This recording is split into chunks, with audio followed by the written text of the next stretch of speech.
नमस्कार मित्रांनो, मी कमलेश नवाळे तुम्हा सर्वांचं स्वागत करतोय। मित्रांनो, दिवाळी आता जवळजवळ संपली आहे। दिवाळीचे दिवस संपले आहेत। अनेक मित्रपरिवार आणि सगळेजण आता आपापल्या घरी परतले आहेत, आपापल्या ऑफिसमध्ये जॉईन केलं आहे सर्वांनी।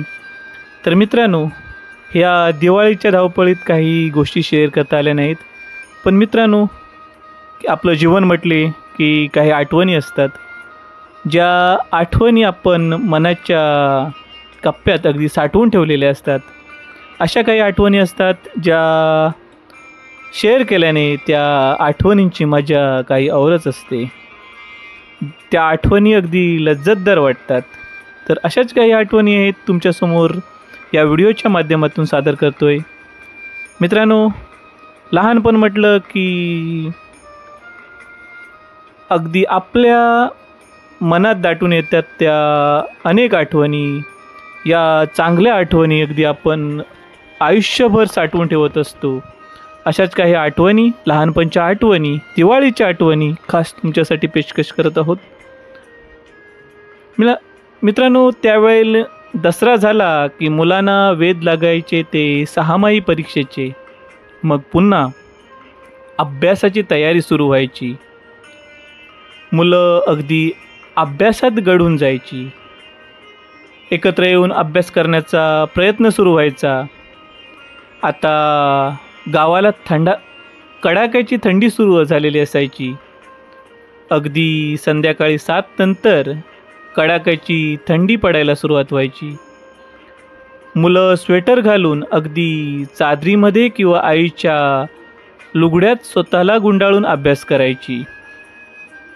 जेवणानंतर माडीवर सगळी मुलं एकत्र येऊन अभ्यास करायची, धमाल मजा मस्ती करायचे।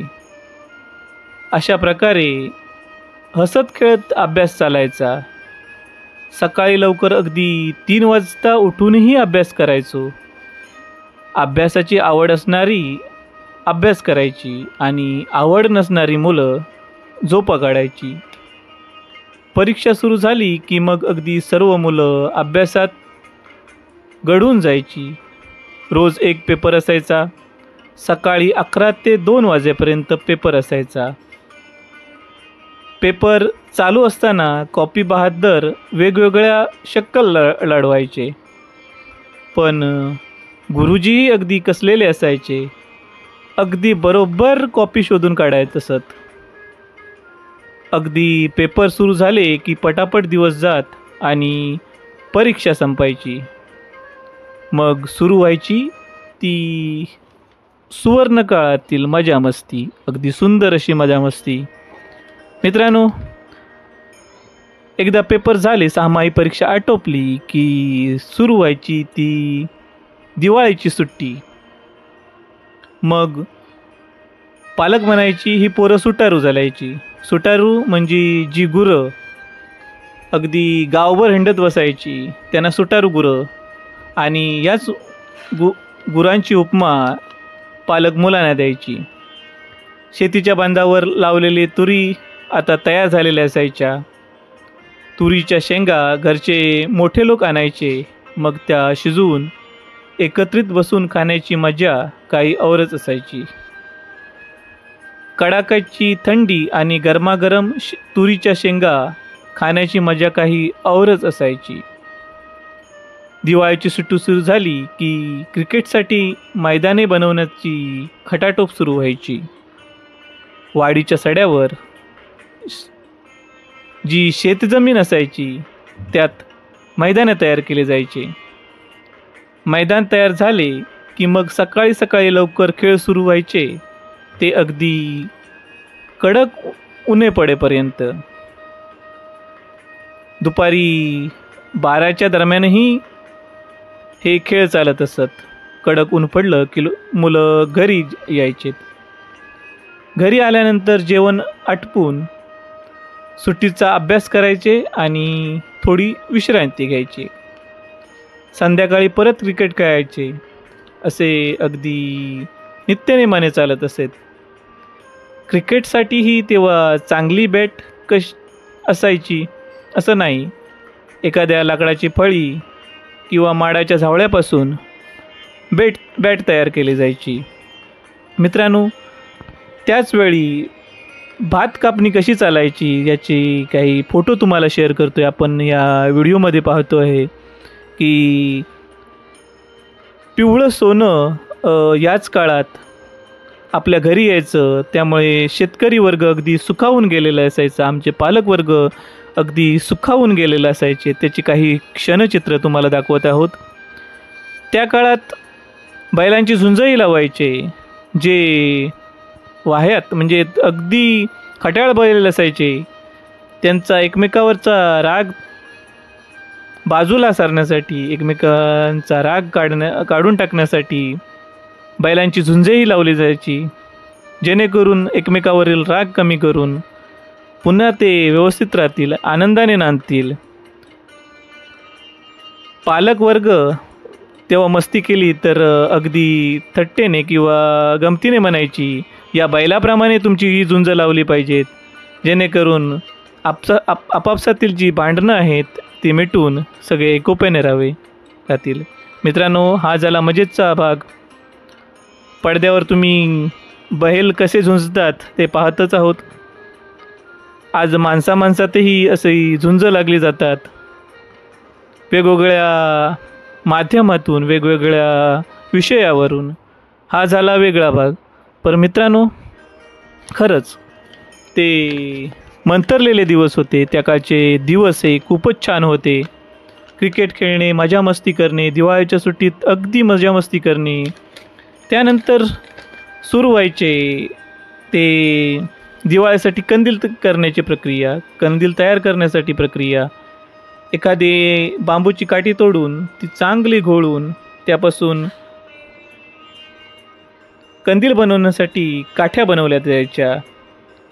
घरातील लोकांच्या मागे लागून 2-5 रुपये घेऊन रंगीबेरंगी कागद आणले जायचे आणि तयार व्हायचे ते सुंदर असे कंदिले.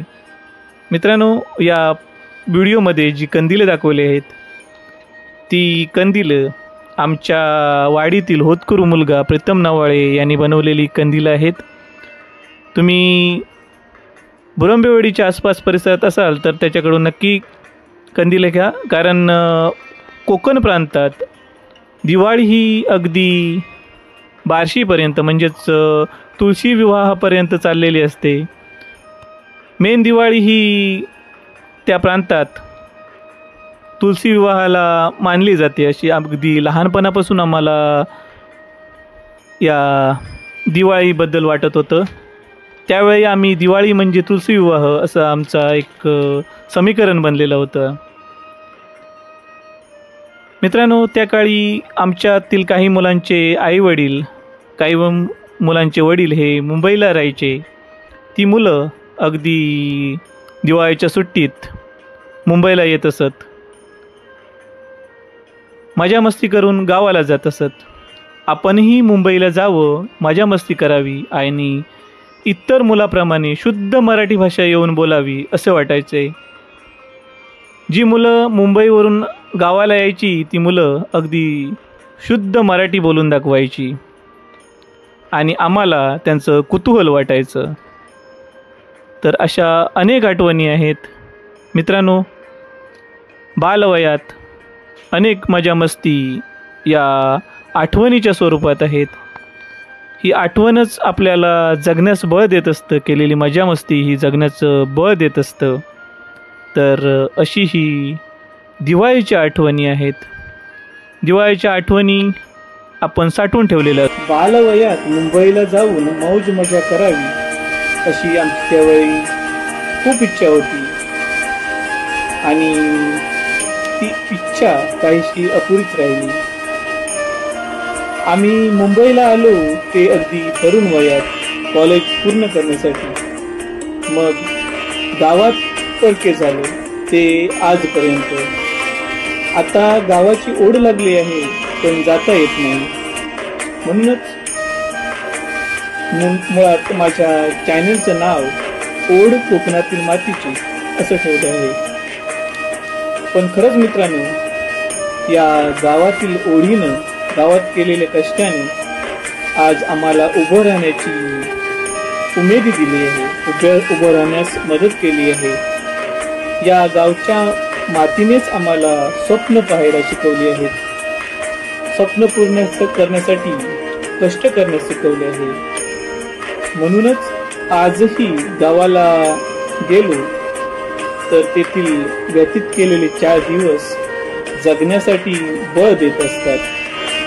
म्हणून मित्रांनो, आपल्या ओंजळीत मावेल एवढंच घ्यावं आणि बाकी दुसऱ्यांच्या गरजेला द्यावं, हा एक निसर्गाचा नियम आहे.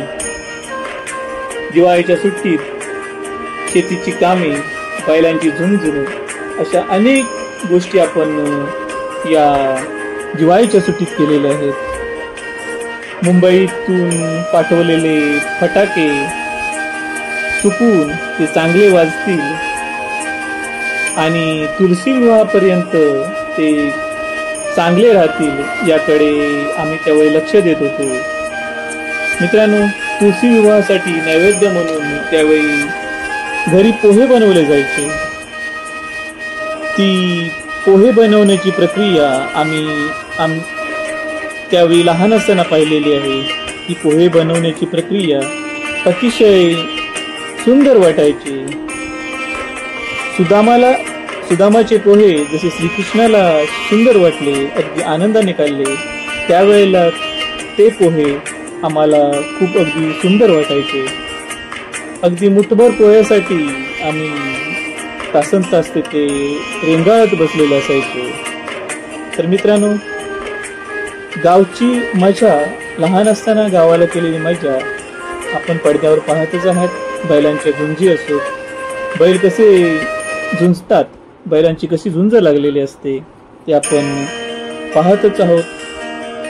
पण या व्यतिरिक्त निसर्गाचा जो कायापालट झालेला असतो, किंवा सोनं घरी आलेलं असतं, त्याची मजा काही औरच असतो. तर मित्रांनो, तुम्हीही तुमच्या आठवणी कमेंटच्या माध्यमातून सांगू शकता आणि अगदी तुमच्या मित्रपरिवारांना हा व्हिडिओ शेअर करायला नक्की सांगा, जेणेकरून तुमच्या आठवणी जागे होतील.